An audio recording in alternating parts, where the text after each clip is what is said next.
présente Nabanda Kunabino, mesdames et messieurs, fidèles téléspectateurs. Bonjour et bienvenue dans votre émission Écho des Asbel. Mesdames et messieurs, comme vous le savez, cette émission qui parle des mouvements associatifs, Fondation, Asbel, ONG, orphelinat, tout ce qui va avec le développement de la République démocratique du Congo. Mesdames et messieurs, une fois de plus, bienvenue. Voilà, avant de débuter votre émission, nous passons aux rubriques Actualité des Asbel. Qu'est-ce que les mouvements associatifs fait ici en République démocratique du Congo? Suivez après ces jingles, nous allons vous proposer Actualité des Asbel. Voilà, mesdames et messieurs, nous débutons avec l'ONG Graines de Moutarde qui fait la distribution des manettes médicales gratuites dans la commune de Ngalema, au sein du camp Badiading. Là, nous sommes dans la ville-province de Kinshasa, c'est chaque les 5. Et puis, dans la province économique de la République démocratique du Congo, comme je l'appelle, le Congo central, c'est à Kassangoulou, c'est chaque le premier du mois. Donc, les 5 passés, c'était au camp Badiading, sur l'école Tanda, au sein du camp Badiading. C'est là où la distribution des lunettes médicales se passe à Kinshasa. Mais à Kassangoulou, c'est l'entrée territoire de Kassangoulou, juste vers le centre, là où se passe la distribution des lunettes médicales. Hormis cela, toujours à l'ONG Graines de Moutarde lance les inscriptions des autodidactes. Voilà, le centre de l'ONG autodidacte, de l'ONG Graines de Moutarde, c'est autodidacte, vient de faire 100%. Félicitations aux lauréats. Hormis cela, nous avons aussi UK Assistance va procéder aux distributions des objets classiques pour la rentrée scolaire. C'est très bientôt. La date sera fixée par Messier Itish, qui est le coordonnateur des IK Assistance. Voilà, mesdames et messieurs, suivez d'abord l'actualité des Asbel en boucle et on se retrouve tout juste après pour vous présenter notre invité. Kombo nanga mama mami meta nauti na njili na quartier 12 Nombali nayokaki sango o et pas bato tellement miso et dérangeanga il y a longtemps nde sango o nayokaki na ye na vivre babisika nyonso na ndako kende ebandai ba consultation banini ebandai kozala mbongo ebele na ndako kokate en tout cas nzamba sungi ba nyonso eleki bien mpe nazwi ba lunettes na ngai apesi nga 2 lunettes moko ya kotambola na yango moko ya kotangela après 2 mois comme ça nakoya lisusu rendez-vous eza makambo ya solo eza ya lokuta te ba oyo nyonso balandaki yango na télévision baya eza ya lokuta te eza réalité. Kombo nanga Ale Mayambi nauti na commune ya Bumbu avenue Kimpese. Bon, en tout cas nazalaki na problème ya misu vision na misu oyo ya gauche on komona moi flou et puis on a senti na kati on dirait moi pota mo eza na kati yango na yaki awa ko solliciter ba pesinga lunettes mais na senti bien na lati ça va bon na manette ni balé oyo moko ezali la vision de loin moko eza la vision de près donc oyo za pona tangelaka poso ena tanga na kolongola oyo na tambolela na tangela na oyo eza na vision de prix ameka ko kende ko solliciter de place mususu na hôpital mususu ba mbongo oyo basengaki ezaki pena likolo tuna ko peut-être ko sala ngona nte na temps oyo na sali yango mais awa vraiment na vie yango ofele donc na baka ntambe apambola ONG oyo ekende vraiment liboso akombo nanga nsusu tonda Landrine na uti na pompage bon na sei nanga elote juste to moneka e bando le kana TV nditoye eza onje nditoye ba pisiso ba net no médecin azali a consulter ngande ayo pisanga lunette ya nina numéro nanga bon ya olobeza ke ekende liboso nzamba pambola e esuka boete do amata po o azo sala donc eza batebelete mais tant qu'azo sala ngo nzamba pambola ekende liboso. Bon, merci beaucoup papa. Ndenge tolobaka, chaque les 5 ya ba mois nyonso to organisaka na cadre ya ONG Graines de Moutarde, ba examen ya misu et puis distribution gratuite ya ba lunettes médicales. Nde yango moni activité to salaka chaque les 5 au pe to sali na mokolo ya lelo le 5 septembre. En tout cas, catégorie nyonso.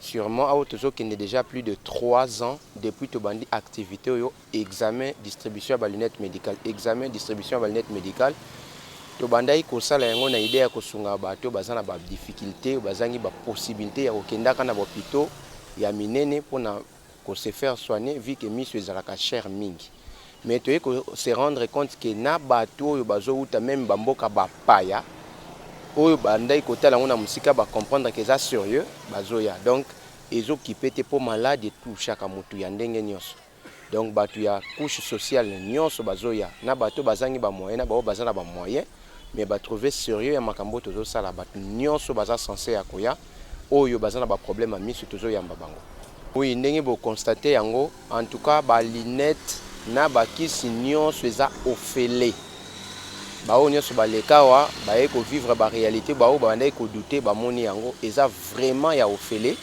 mais étant donné que tout ça la appel na ba médecin ba spécialiste pour baya ko examiner pour lunette ba pesa ngo bi pesa te parce que ko créer même maladie mususu o ezala kité alors yango na ba spécialiste bayaka awa na ba groupe wana to senga kana batu ndenge to lekisa kana ba TV 12500 pour contribuer na transport ya ba équipe ba médecin ezoya awa pour permettre bango ba pesa bango biloko to ba malnet na ba kisi ONG Grain de Moutarde azo bongisa pour la population.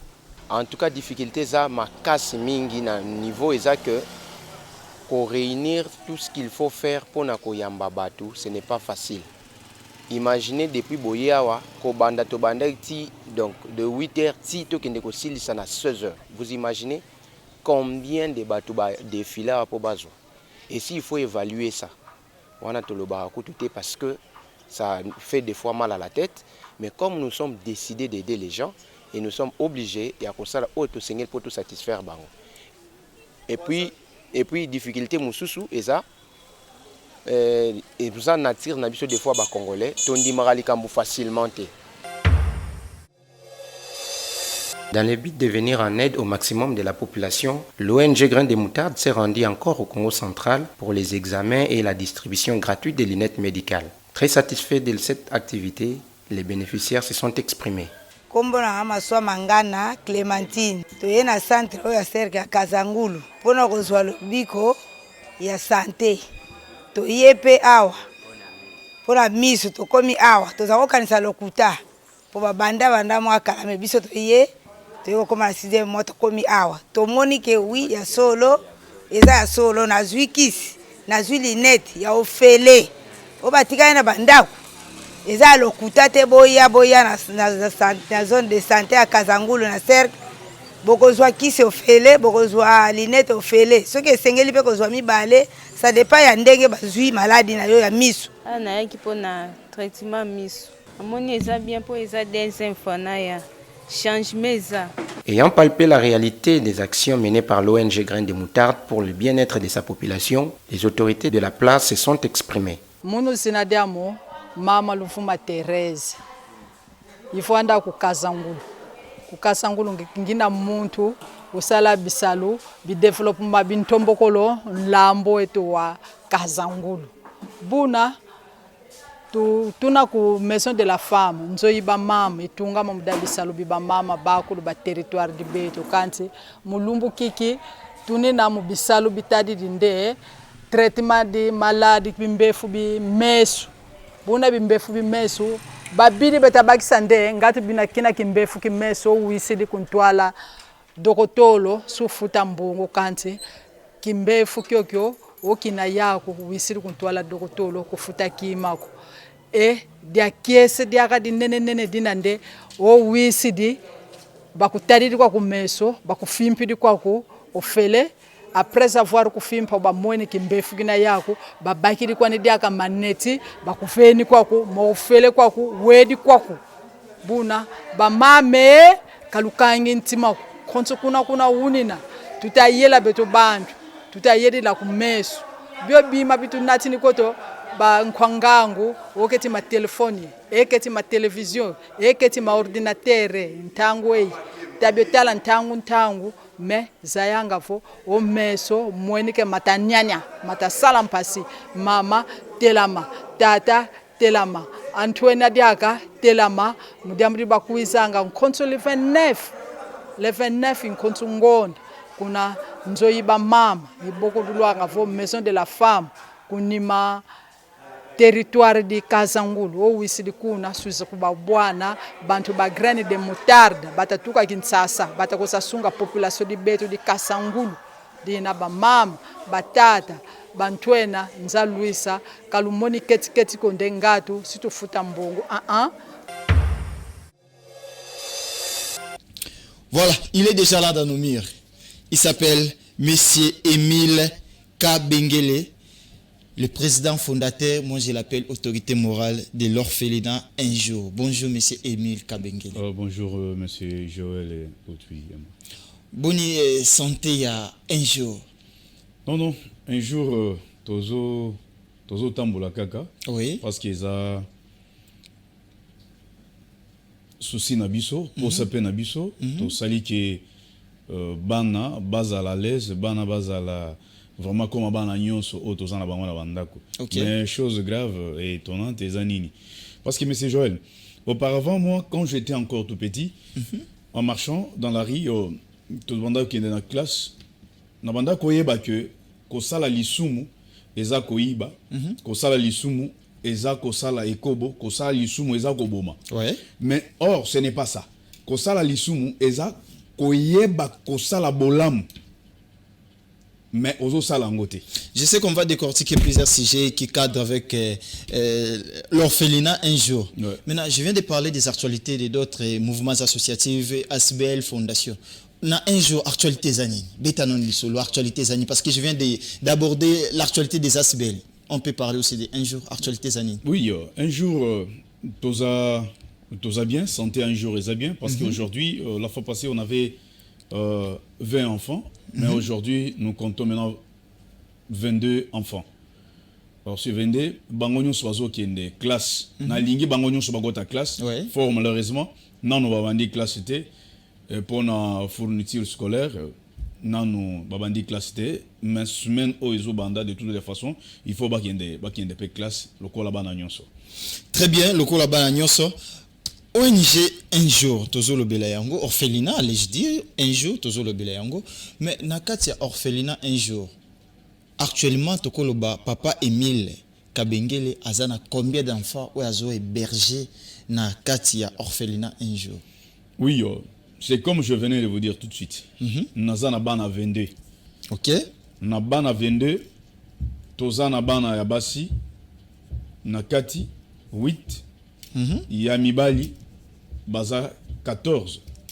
Bangonyon so basali 22 enfants. Oyo toza baza bana na ngai. Oyo bazolia muke bazola la isika moko na ngai. C'est un peu ça. Voilà, tozoko tana détail parce qu'aujourd'hui on parle vraiment Un Jour. Nous avons notre temps. Osana 22 enfants na katia orphelinat dont 8 filles et 14 garçons. Combien de mineurs, combien de majeurs? Bon, mineurs, Nazana Bango 16. 16 mineurs, oui. Vas-y. Oui. Le reste, Baza déjà pas majeur parce que j'ai 4 au Baza déjà na humanité.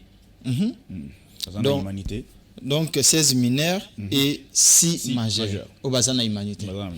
Voilà, parlons un peu des mineurs parce que bana mike bazakalmo makambu mwa mingi ozo héberger bango. Quelles sont les difficultés kutana pona makambu ya bana non avant d'entrer dans les histoires des majeurs parce que monsieur so robi déjà bazana humanité tout ça ça va déjà quand même hein? Les mineurs difficulté za ebele monsieur Joël. Difficulté za ebele andenge na ndenge parce que lelo tokoki ko lobelango et to lobelakango chaque fois. Et pas bandeko o nyonso balandaka. Oui. Sinde na uchi ko yebisa oke. Ngai na bandako yeba ke lisumu eza ko yiba, lisumu eza ko boma. Mais or ce n'est pas ça. Lisumu eza que bazo talisa oke sala bolam, mais olingi ko sala ngode, c'est-à-dire et tu as la facilité de ko sala bolam, mais olingi ko sala te, c'est-à-dire osumuki. Et tango yo zozwa oyo za nango obwaki. C'est-à-dire ba mususu bazo la lanzala, quelque part tu as péché. Ba mususu difficulté mususu eza nini okoyoka selon place biso tozali na se ya selembao Oui. place oyo ndako eza muke oyoka mutu azoya pour à visiter bana azotuna ok est-ce que monsieur Emile et pas na yo kuna mutu ke kotaka na ebise que non mutu ke kotaka te alobi non là désolé na koyate c'est-à-dire difficulté wana mutu wana ye te parce que toza na facilité ya mutu ka ekota te c'est-à-dire mutu wana ye ko visiter bana te ayaki po batu bamona ye asala base na ye bamona mutuka bamona ndenge azo conduire mutuka mais ceux qui mutu aza na volonté ya koya ko sunga akoko tala esika te. C'est ça difficulté toza na bango nango bana mike pona ko boko la bango de 1 il faut basa en affection il faut balia bien il faut balata bien il faut s'adapter na place au bango bazali alors ba kozala na ba assistant à tout moment oyo ba ko assister bango butu pe moi mais lelo na makoki o muke tozaki nango okoko mona mibale moko bakimi pourquoi ba bandai ko encadrer banana parce que au futaka bangote c'est déplorable parce que au futaka bangote eza difficulté mususu o tozanango et puis difficulté mususu ndako eza muke ba mususu azotuna nga question que mais pourquoi ndako eza muke tu arrives à kozwa kaka bana ebele pour que na bango je leur ai dit na balabala balalaka ba pona ke sikate sardine na boîte et ponakelo et le barate qui est à la l'aise vaut mieux base à la temps na place ya kokangama na kati ya ndako base à la peine affection que base na balabala parce que na balabala base na affection base na mutu o azo la kisabango affection ce sont des Congolais ce sont nos enfants base à peine à droit il y a que ba benga mutu moko ke papa maintenant otozo tika bango na balabala eza bien te. Ndeko Emile Kabengele Torova na mingi na sijo etali rentrée scolaire parce que rentrée déjà ça une semaine passée au deuxième semaine to kende troisième semaine ya onde Torova ndapo to lobela makambo rentrée scolaire parce que ozana 22 enfants isa eloko ya mukete ba para miso sokoto na banda ko bazana bana mibale misato me bazo bunda na pona ofuta ba classe na bango mais outi ko lobelo mo très intéressante ici parce que avant to kota dossier ya rentrée scolaire pour place Tovanda olobi ke bande komiso po ba yo visiter basala moi geste na orphelinat bazoto na soki mutu ke kotaka je sais pas moi est-ce que au raté bon opportunité wana combien yo pe ko luka place mutu ke kotaka te po ba tubayaka ba soutenir yo parce que c'est pas facile ya ko héberger plus de 22 enfants. Oui monsieur Joël, c'est bien de poser cette question là. Ma facilité ya kozwanda pour batu bakota ezali mais voir nombre ya bana autos nazana bango de un nazana partenaire ata mukete nazali boswa caméra soki mutu oyo amoni ki asunga ka ngai ata na saka los aya ko se pointer awe pana bino awe bisanga ke non ngai na sistaka ina saka los moi je ne marche pas dans la rue ou soit dans des bis il y a que non na bele la na senga non d'ailleurs eza conscience na nga moko na yebi ke non il faut lokola basunga ngai il faut nga pena sunga parce que j'ai été aidé quelque part il faut nga pena sunga tango nazo sunga na kozwa charge wana na pesa bato mususu te au moins bato ya bonne volonté lelo ndenge nazo senga bato ya bonne volonté tango muto amoni ke non nakoki ko aider ko assister bana oyo eza volonté na ye. Il arrive des fois na moi moko oyamba pe ba visite ndeti ba combien parce que uzana orphelinat peut-être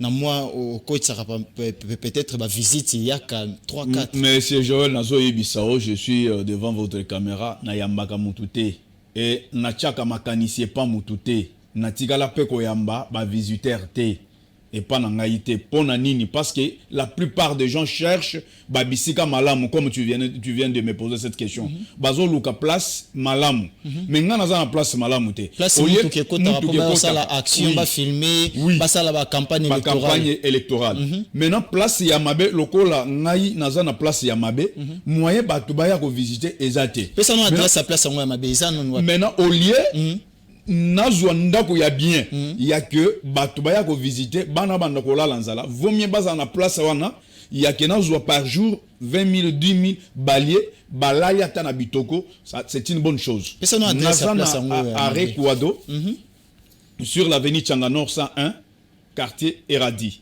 direction bypass. C'est-à-dire commune Selembao, je vois. Oui, la commune de Selembao. Ceux qui ont déjà na arrêt à commune, nous là route bypass.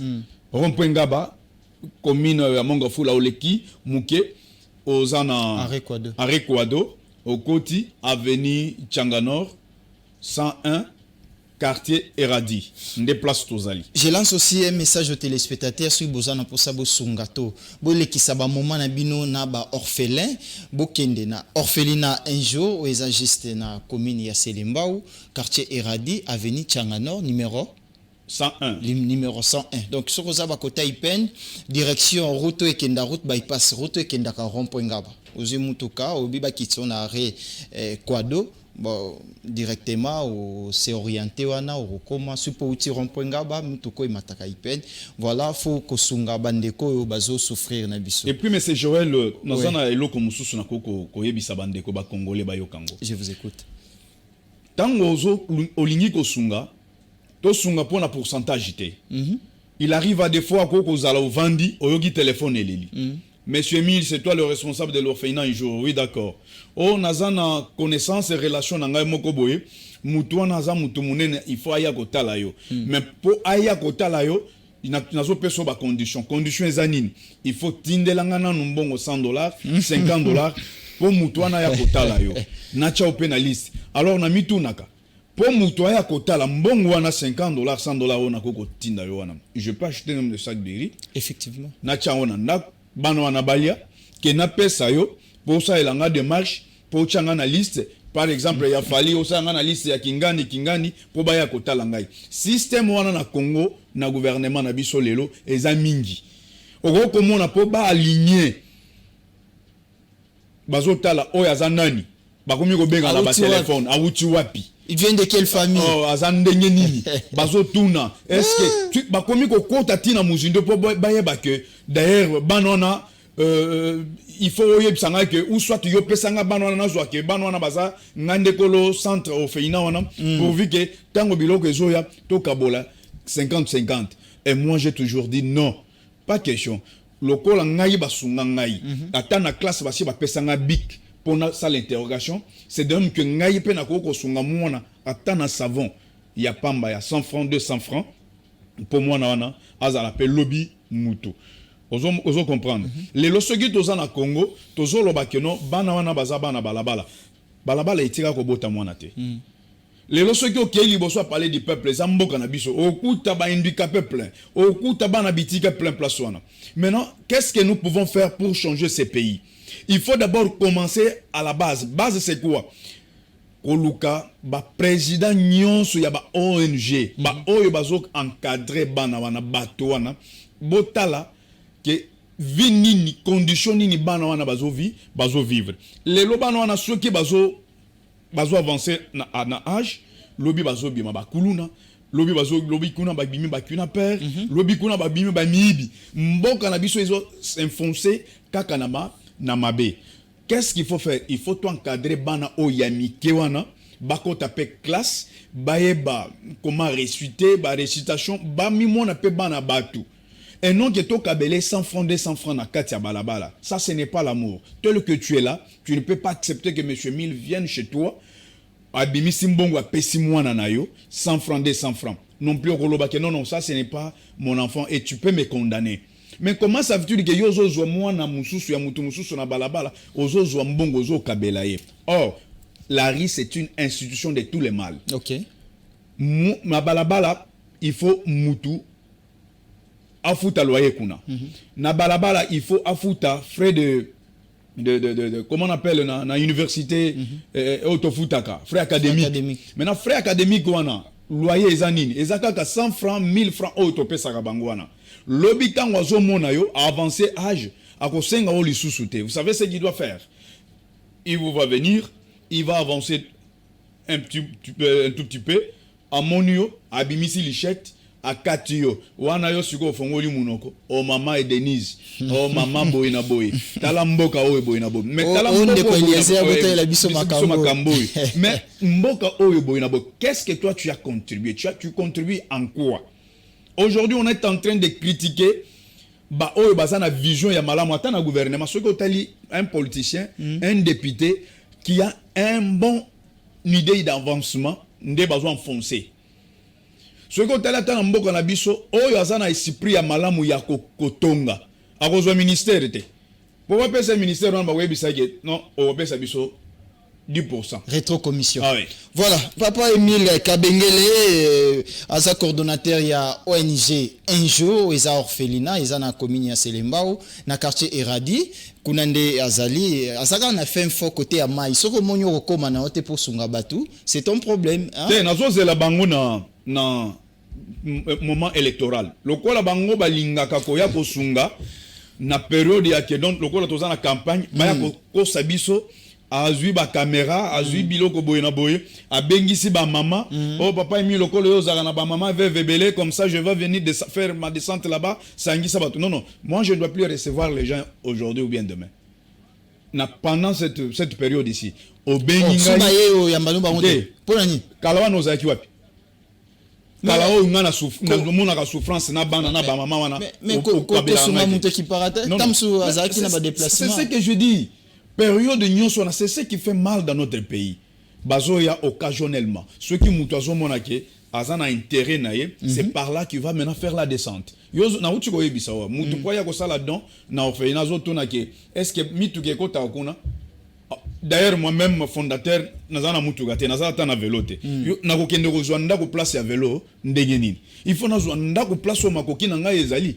Maintenant je fais appel à bateau bazo monake non. Bana o bazo souffrir, il faut pas à la peine ti bana nyonso.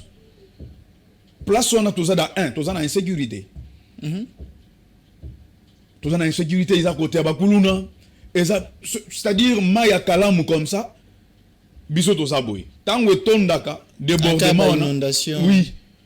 Na bana il arrive à des fois au lali monter mezaka likolo. Mais ils en a bateau bazana ba mapango ata 200 300 parcelles, 50 parcelles, 10 parcelles. Pourquoi pas dire que non je ne vous donne pas ma parcelle, bozwa kaka place ou ta chambre salon oyo, bavanda na bana oyo. C'est quelque chose de meilleur. Ogoko mona mutuazo sambela. Accueilli église l'obiton du lundi au samedi, mais ayebi ko sala bola moté. Azo kende mangengenge, ayebi ko sala bola moté. Azo lobela nzambe de luzizi. Oui, pesanga libala, pesanga voyage à Poto, o pesanga mutuka, mais toi-même, on va t'aider ça, te donner sur base de quoi? Yo yebi ko sala bola moté. Au moins, la bateau bazo pesa dimanche pas ba pasteur et il ne donne pas parce que bazo pesa na pasteur na motema ya ko pesa te azo pesa na église pour bato basani ba mona ye parce que ceux qui na Congo tous na bateau ba pesa ka pasteur na zo sumelo veste ya $100 $1000 wana ceux qui bazala ke ba pesa ka solo il allait aider tout le monde ici bana bitiki o bazana ba orphelinat. Parce que pour la pesa kaya que bamona bango ozomona par sentiment a pesika ka pesi pasteur au pasteur nazo peso veste au pasteur nazo peso boy na boy. Mais pourquoi pas aider les orphelins? Pourquoi pas aider le veuve? Tozana ba mosusu bazana ba hôpitaux bazo kufa. Pourquoi pas les aider? Ceux qui ont na kala na nini na balabala awa liboso parler du peuple okuta baza plein. Pourquoi pas aider ces genres de gens? Bazaka kana ba français, bazaka kana ba mitukwana, c'est ça le mal d'ici au Congo. Très bien, Papa Emile, nous évoluons dans notre émission Écho des Asbel. Nayo ki kolela nayo, nayebi ke ba téléspectateur bazoyoka. Et ça, ce n'est pas du blabla. Aza muto asala la politique. Te d'ailleurs émission to yambara na biso ba homme politique. Te to yambara bato bazara na mitema o basunga ka bato sur le développement. C'est un monsieur oyo a boko la ko to benga ka bana bitike na lingala les orphelins. Baza plus de 22 à part orphelins ça pena ba maman veuve et belé asala musala na ye wana donc na moi 100 francs na ye a gagné ka personnellement particulièrement des salariés pour asunga bana wana. Na minute aza déjà na plus de 22 enfants. Toujours la période de la rentrée scolaire. Parce que toyo kaka kapé to mona ka ba politicien ba sala ka action soki kaka période électorale. Mais papa ya banda musa na banda kala asunga ka peuple sans qu'à l'obake non bo voter ngana comme ta chef de riz rien. L'ONG c'est un jour parce que eloko bandaka na journée moko. Toza na période où il y a rentrée scolaire. Mutaza na plus de 22 enfants na ONG na rentrée scolaire. tu les prépares comment? Des semaines déjà, tu consommes des semaines déjà, parce qu'aujourd'hui c'est samedi, tu consommes déjà des semaines. Bana, il y a ONG, il y a orphelinat un jour. Bazongi classe, to bazongi classe, sur le 22, combien bazongi classe, combien bazongi classe? À vous la parole. Papa Joël, c'est une bonne occasion aujourd'hui pour moi. Je lance un appel. Nabao ya mité malam. Ba amoureuse, na ba amoureux, ya ba orphelin pe ba veuve. Ils peuvent un peu nous soutenir, ou soit me soutenir. Bana vende, moi na tamoko azongi classité. C'est vrai. Moi na nzambalo la si vous vendez enfants, atamoko azongi classité, des semaines yango consommé à rentrée scolaire. Azongi classité. Je suis en train de faire mes démarches. Il y a Kena Lukela Bango, Ataba uniforme, Yakala, Ataba Ketch, Yakala, Bakaye, Basak, pourvu que Bako tape classe, le quoi là-bas na nyonso. La raison pour laquelle, Nazo Lela, Oyoba Monique et Bazan Mité en Malam, ils peuvent un peu nous assister ces enfants. Parce que ceux qui ont dit bien, comme on a commis orphelinat un jour, Kosunga Mutu, peut kozwali pamboli ezalaka na 2 jours, 3 jours. Dans un seul jour, okomona mutu apambwami. Kolela oyo lela kaya poto libala. A des fois na musala bazo combattre yo. A des fois na famille ozana bitumba. Mais koluka orphelinat oyo ezaka déjà avancé te. Ba oyo bazo mona passion, c'est comme mutu tango azana posa mai. Ceux qui ont pessié kopa mai ya liboso. Posa na ya mai osani e kosila. O nyonso ko banda kokota e kozali susu na place te. Lokola biso toza penza bato oyo toza na se makasi. OK. Ceux qui lelo na moni mutu ayata na carton ata douzaine mi balé ata 5 douzaine ya cahier que non papa zo de cahier yango bana bazonga classe. Ata nzamba lolo wana a opambola mutu wana. Merci oyo banwana bakoloba eza merci oyo uti na sa motema bakopwamba mo mutu wana akozwa pe moi ebele koleka oyo il a à dépenser. Toke na statistique 22 enfants na école primaire aux combien d'enfants? Na école primaire en général na 16 enfants. École primaire. Les restes bazana humanité. Les restes 6 humanité. Bazana humanité. Fidèles téléspectateurs, observons bien, écoutez bien, suivez correctement ces statistiques. Si vous vendez enfants. Et puis, M. Joël, ce qu'on t'a bien, selon que nous avons raté l'opportunité moussous. Il y a que, est-ce qu'il n'y a pas na yoana, moutou ke kotaka. Na yekoloba ke non. Je ne peux pas croiser les bras seulement. Nasalata faire part et pas bandeko. Oyamite au malam. Oui, je peux voir. Oyamite au malamu. Bakoki ata ko assister to go kozwa pe ata moi garantie ya to longo ata na se wana to matapta atape likolo pour que bato balingi ko sala ba beze balingaka ke baya na ba caméra mususu asi aya tina rekwado aboya na biso na eboya en face aboya kokita makolo alobi que non su il y avait la route pour que je puisse un peu descendre avec ma voiture. J'allais vous assister. Mais vous pouvez nous donner même les biens. Pour non, monsieur Mine, c'était mieux que na zwa image, na bana, na mona pe bana. Et j'avais vite compris que non. Aeli bana te. Ce qui a la bana. Aeli visibilité. Alinga benga na yata na bana wana na ya na bango. Ba me mabiloko na bango. Aela ki visibilité na ye. Aela ki base na ye. Vous comprenez. Tango bato bazo boya ke non togo kita kuna te. Mais bana wana ba ko vanda ka kuna tier ni. Mais yo lokolo zo boya ko kita kuna. Mais na moteur malamu wana. Pourquoi pas nous donner même une place? Il y a que bavanda.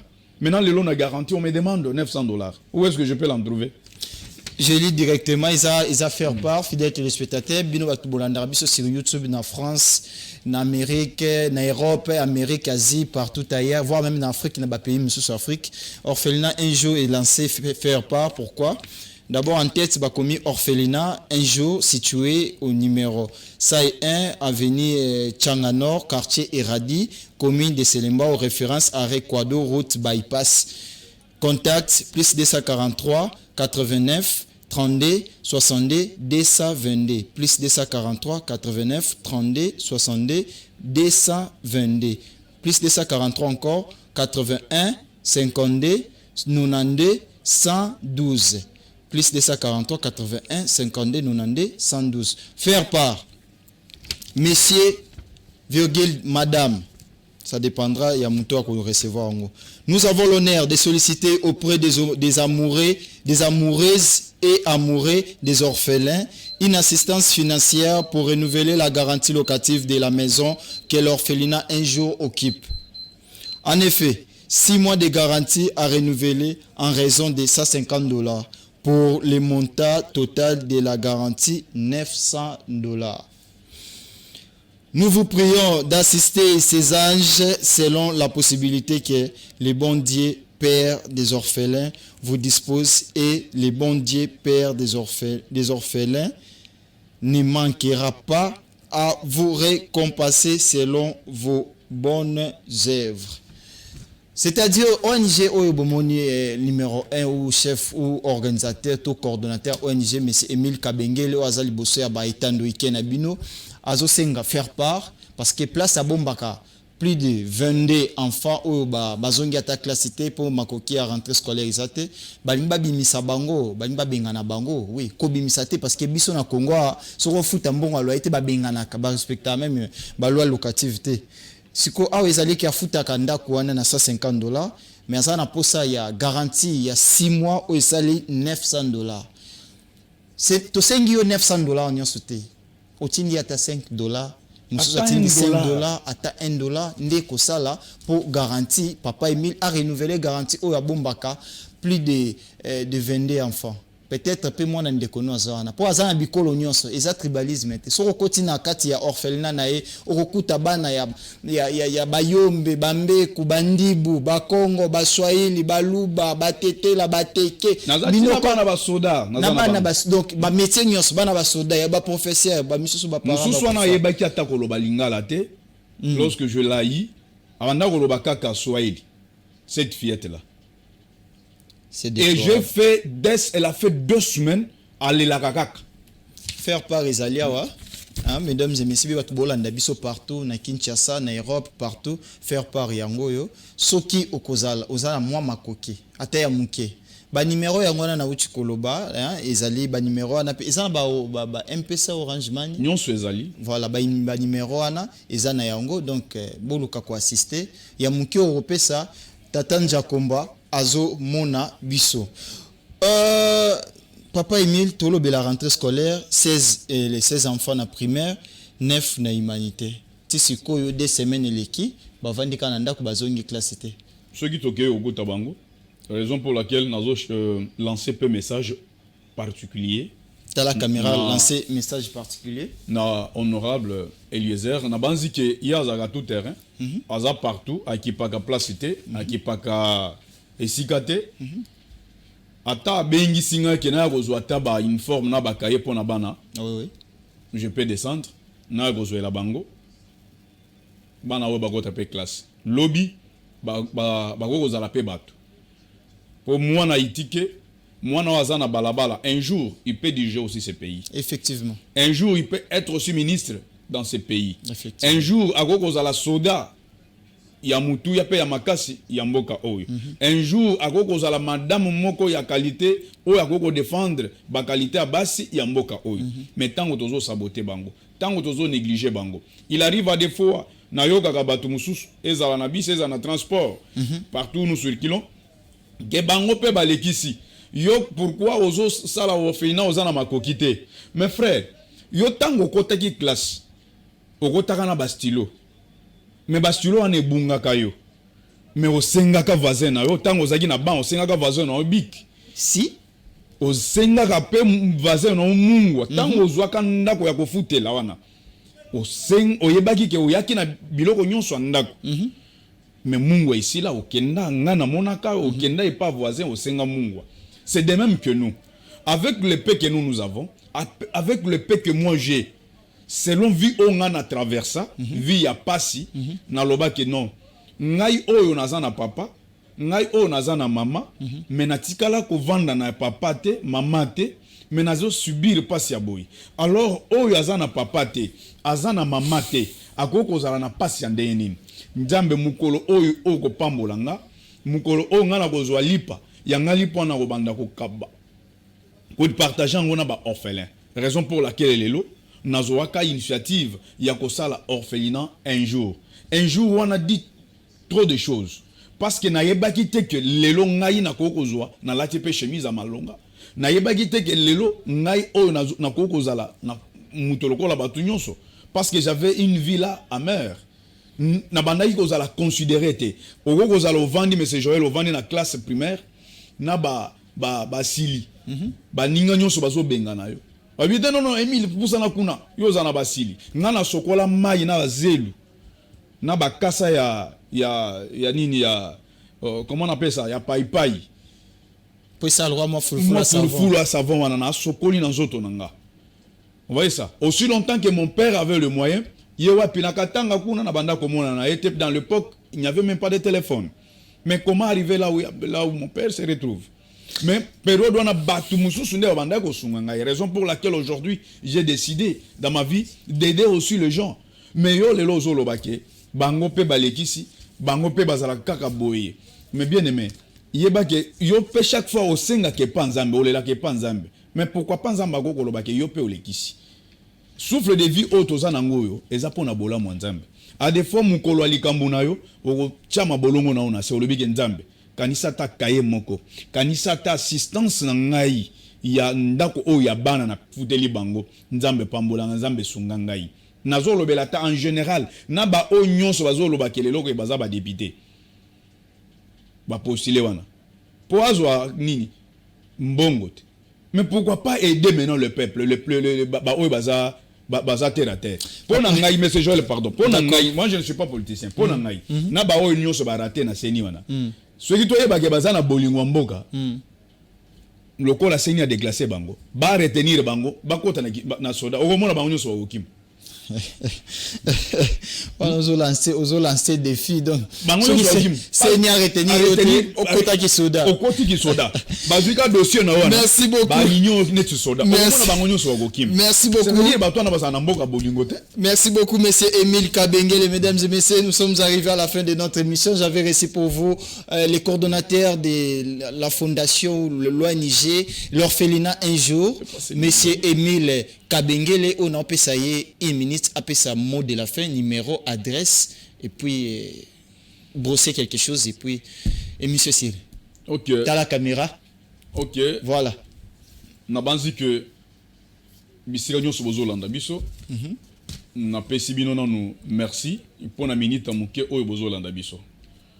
Numéro na biso eza plus 243 89 326 22 22 plus 243 89 326 22 22 wana eza numéro na biso ya WhatsApp ceux ko bengi okoyamba ngai moko directement nazo senga classe ekoti bandeko na ngai ba mama na ngai ba papa na ngai bandeko basi bandeko pe mibali ceux qui bo assister ata bano na tana kaye moko bik moko ekozala pe bolamu lelo tozana isika malonga te nazo perdre à des fois moi sac à l'osso nazo perdre occasion à kozwata sac au carton à savon na ba oyo balinga kotala bano na pona nini que non ozana sekuna moyen toya ko visiter o ezate mais nazo senga garantie esili biso balingi ba benga na biso na place.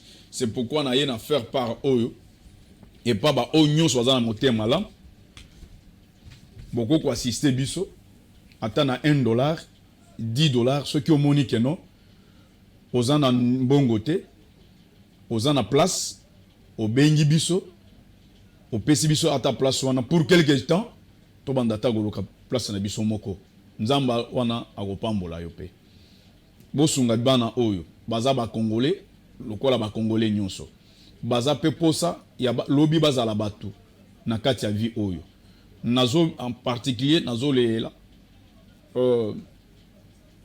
honorable Eliezer na lingomba na ye mobimba c'est-à-dire parti Maman Denise na fondation. Maman Denise Nyakero. Ah, Maman Denise likambo mususu na banda ko loba yango wana. Maman Denise mais émission c'est sili. Maman Denise ya s'intéressera mingi kaka na est.